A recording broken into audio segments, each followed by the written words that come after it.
Hello guys, welcome back to my channel. This is gonna be a real raw uncut video. Last time that I vlogged, I um had just lost my best friend. If you didn't watch the vlog, please go back and watch it because it will give you, insight on where I am now. And during that time, I vlogged. That vlog was done at work. Okay, this is my friend that I lost. Let's see if we can keep her in the video today. And living memories of Mary Louise Chandler. If you don't know, she's 67. I'm 36, and God put her in my life about 8 years ago. I saved her life like 3 times. The last time, obviously, it was God's will because I was at work and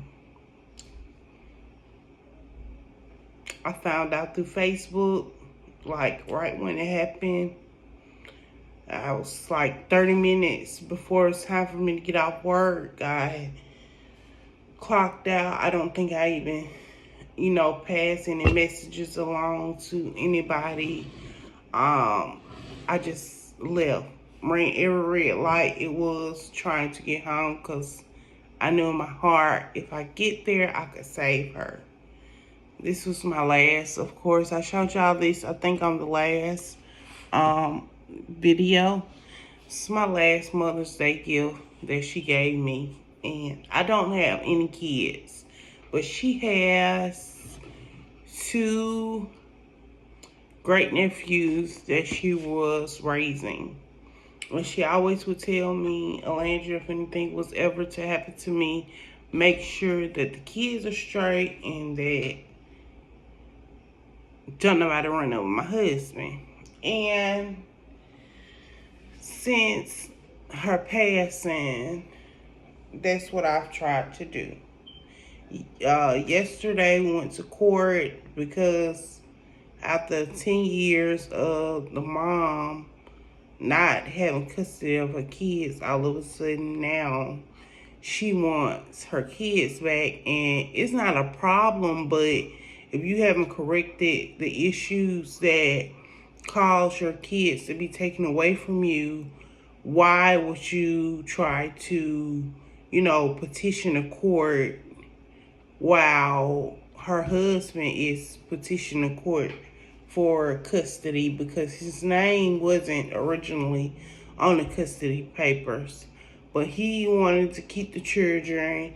He didn't want DHR. I didn't want DHR to get the children, so we got together and, did what we had to do to make sure the kids were straight above all else. Okay, so we went to court on yesterday. They kept the kids in his care. I will introduce the kids on this channel eventually. They're hassling me about doing a mukbang, so I gotta keep my word with them on that.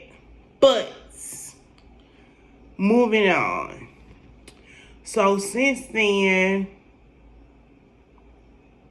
I had another older friend, which was a guy.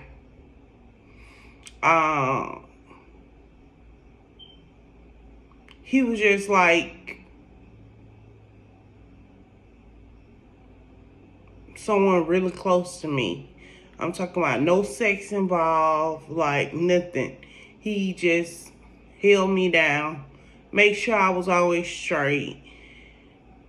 And he was just like besides her, that was like my other go-to person. Like, I gravitate towards older people more so than young people, because it seems like nowadays young people, everybody just want to be alike.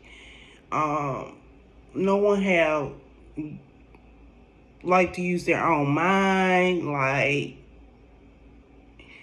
and I'm not just saying everybody, but I'm just saying like a lot of the young people that I have come in contact with. Anyway, so I gravitate towards older people. So me and that particular friend, we have been friends for about 7 years. What he called COVID. And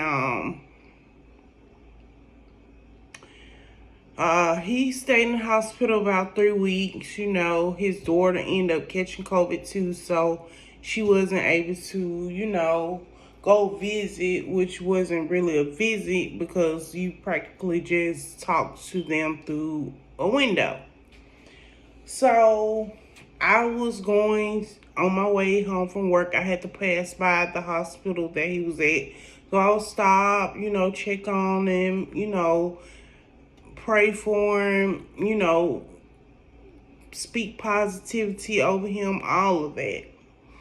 Well, on August the 19th, I get a knock at my door, and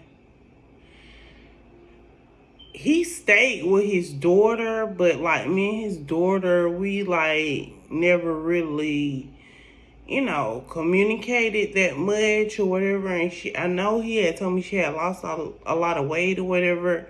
So I'm looking at my blind and I'm like, who is this at my door? And I'm like, hello, like,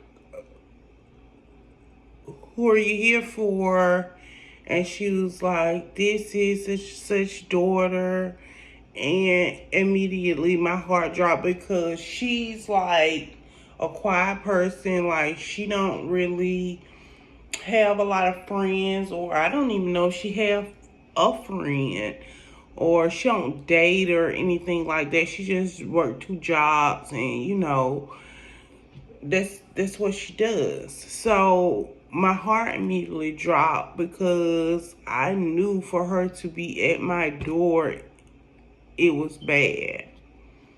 So opened the door and she delivered me the bad news that he had passed away. So I'm like in a state of shock at this point. Because I'm like, okay, God, now you like really just took like my 2 backbones. Like, really. These people were like my backbones. And I'll get into later why, you know what I'm saying? I was so close to these people over my own natural biological family. And so I'm trying to just not cry, but if it happens, it just happens. It's just human nature. Let's just be grown. Okay, so like I said, my heart stopped. I was just in a state of shock. Like, I couldn't produce no tears at that moment. I just, tried to comfort her, make sure she was okay. Okay, she left or whatever, and then, I tried to do something to prevent myself from going into the depression mode, because I felt like I was gradually making small steps towards coming out of her passing, which was on Memorial Day. And then here we go, 3 months later, and then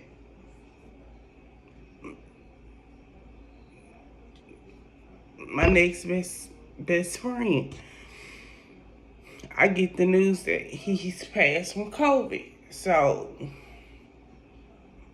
I'm trying to play my gospel music, just let my spirit do what it do, asking God for peace, praying for peace, all of that. So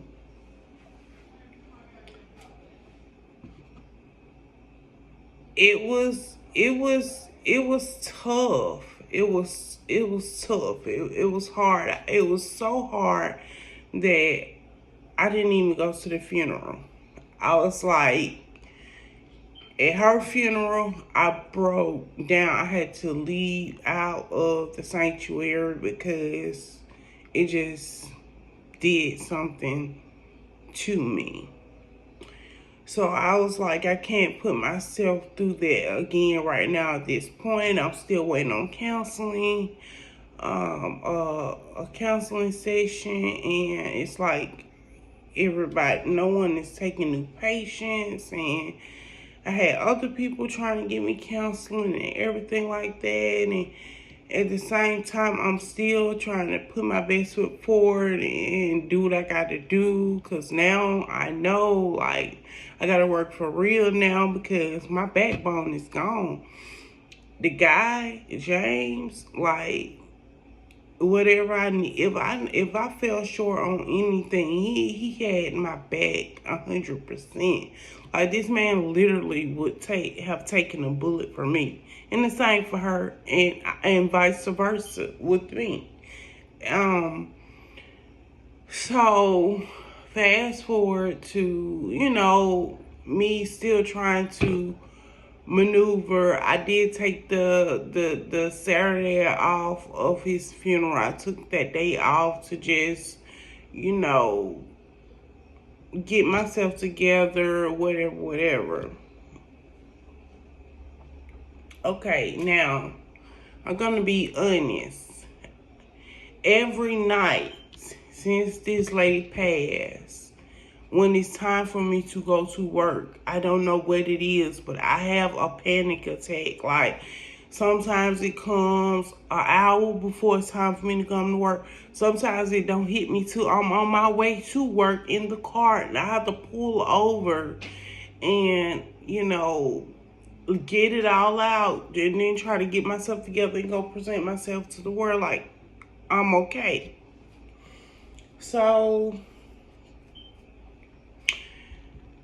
I'm talking about, I'm still trying to, put my best foot forward, get this job all I got, you know what I'm saying?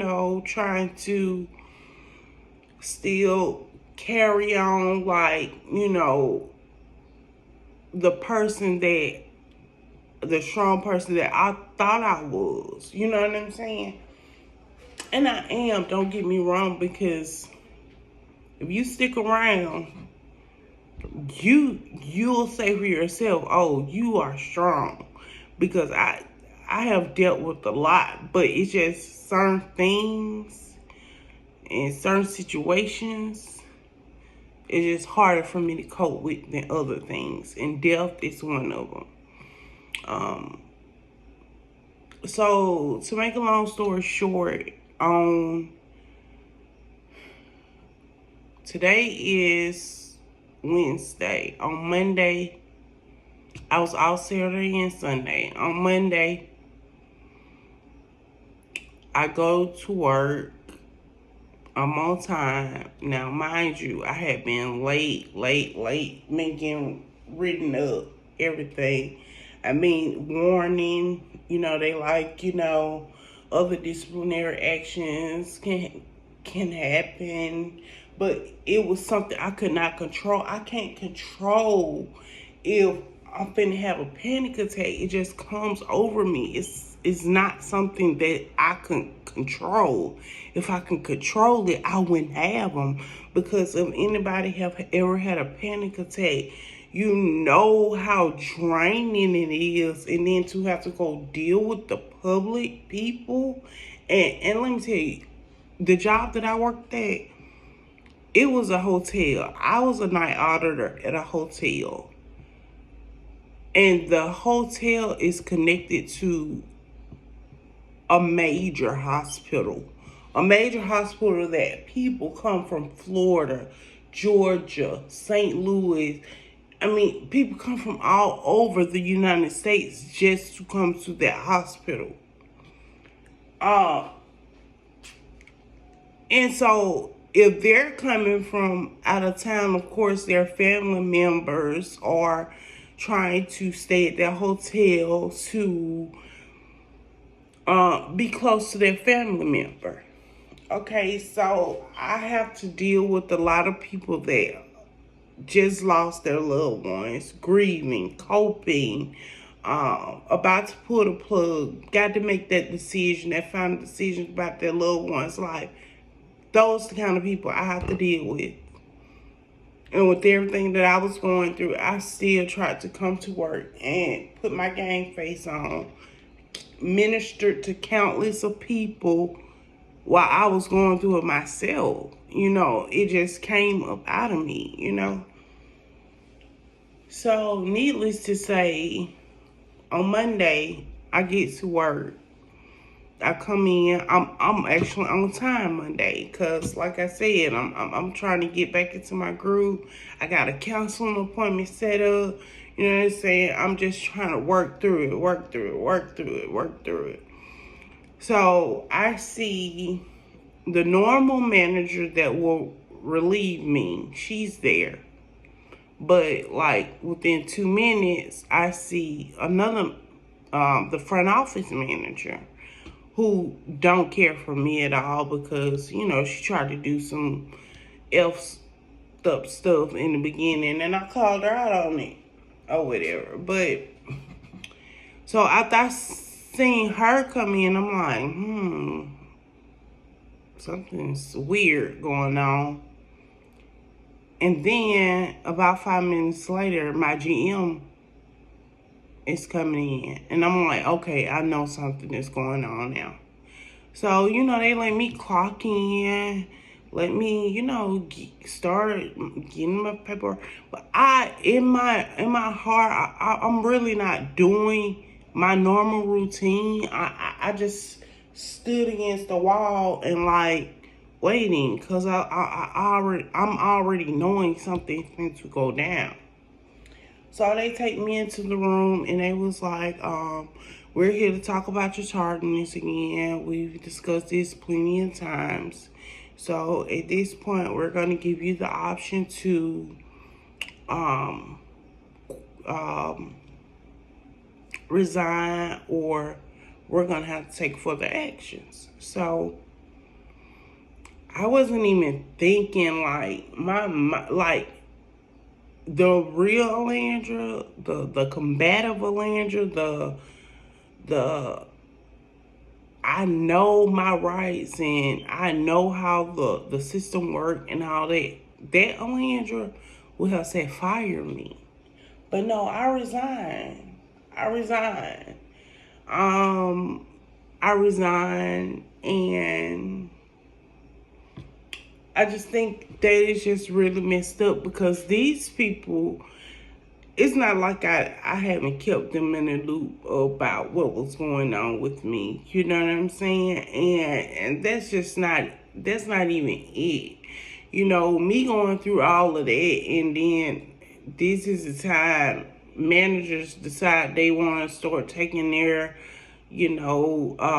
vacations, and one manager took the one that I just mentioned that did the elf stuff earlier. She took 2 vacations within maybe 1 month. She took one, and then the next month she took another one. So really, that really gave me no space to even if I wanted to, take a couple of days out to get some fresh air or to, get myself together.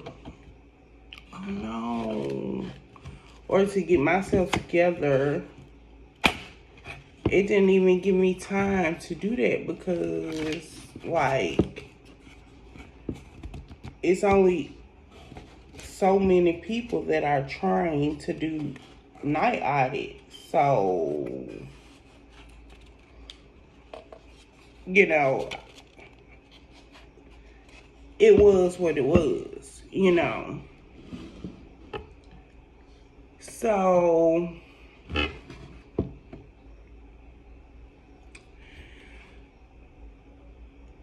I just feel like, you know, this is a crucial time. Like, people are already not working, you know. It's a lot, it's plenty jobs out there, you know. That's not the thing. I actually like my job. I actually like my job because, you know, it's COVID and I didn't really have to deal with a lot of guests because I come in at 11 o'clock. Most people are already checked in. Most people are already in bed. You know, I get 3, 4 check-ins at the most on a hard day. But for the most part, no one is checking in at that time of night. So,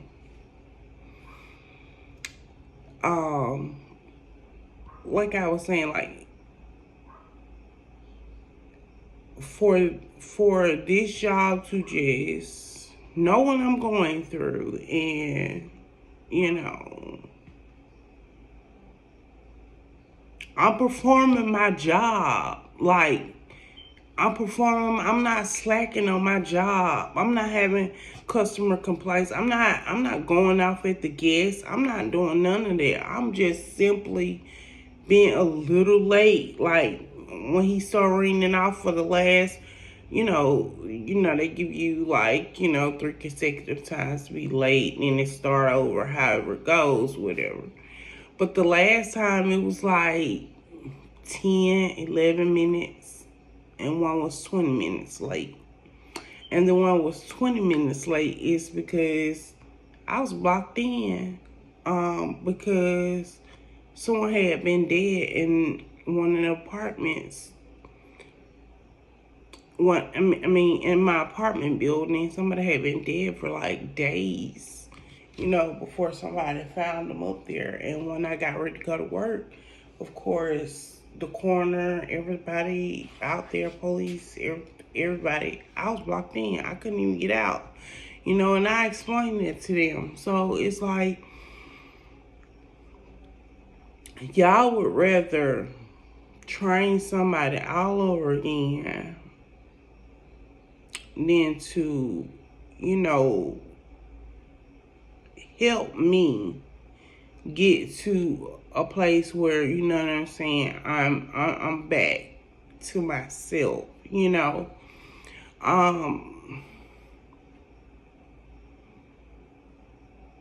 it's really effed up, you know what I'm saying, that I lost a job because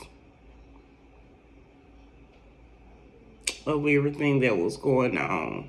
And my counseling appointment starts tomorrow, as a matter of fact. But, I'm not going to harp on that. I'm not going to dwell on it. It is what it is. Because God always have a ram in the bush for me.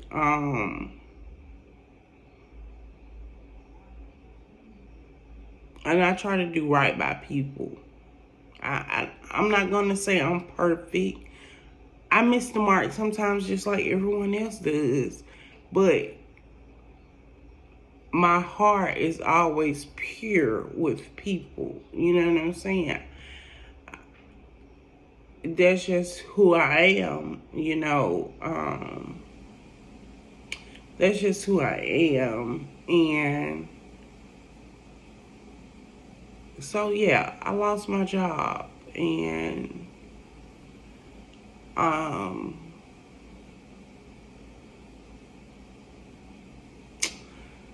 this has been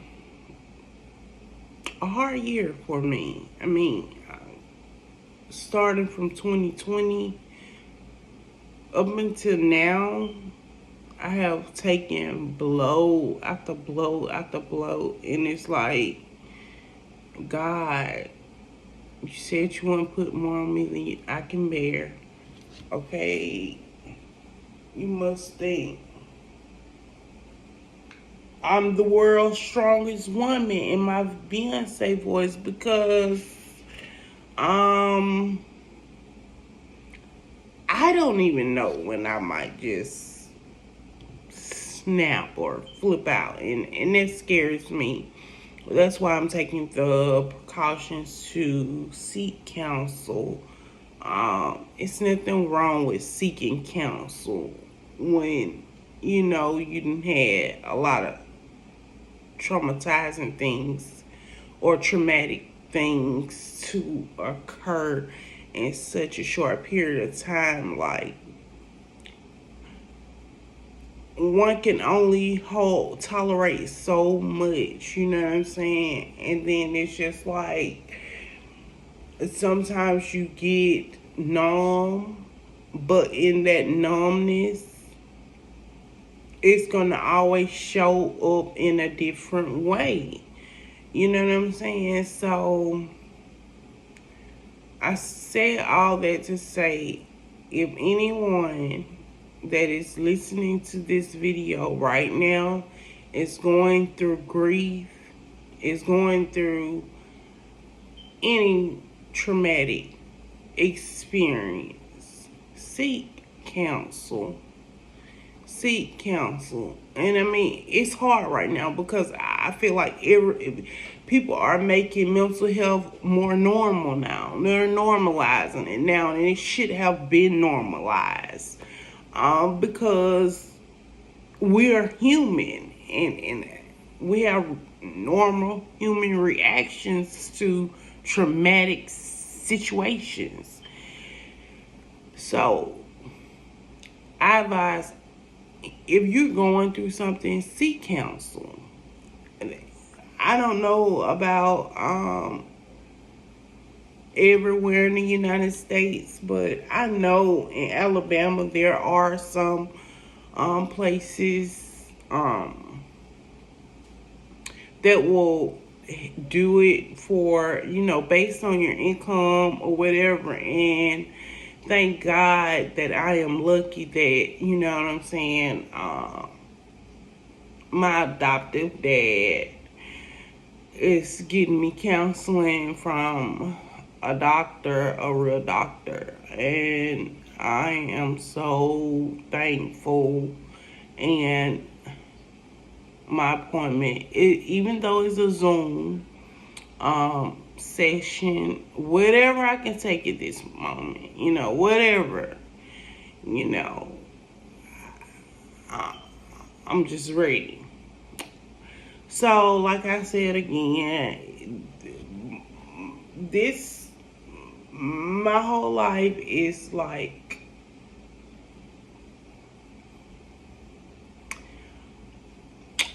I couldn't even put it in words. If somebody paid me to right now, I couldn't put it in words, because this life has been, it has had its peaks, but the lows have been low. And if you stick around, which I would like for you all to, we may can help each other along this journey. And I just want to say to anybody out there that is going through anything, don't give up. The devil will put those thoughts in your mind that, oh, this is just the end. I can't go no more. I can't see the end of the tunnel. This is, he will throw everything in your path to make you feel like you can't go no more. And you know why? And that is because there is a divine purpose for your life. And he wants to take you out. And he comes to steal, kill, and destroy. And he's really, if you didn't have nothing to offer to this world, the devil would not be attacking you. The devil would not be attacking me like he is. So I'm going to stand steadfast, believing in God, because through everything I've been through from a child on up to now, God has always seen me through. He's always brought me out on the other side. I have seen real life miracles. Stick around and you'll hear about it. That has taken place in my life. You know, just trusting in God. And I'm already at 30 minutes. So, you know, I can't get my story out in one setting because it's so complex and so complicated, and it's draining. But as I continue to seek help for myself, I just want this platform to be a place for people that are going through similar situations or know somebody that are going through similar situations, or you know, just want to be involved or want to leave a comment to help the next person. I mean,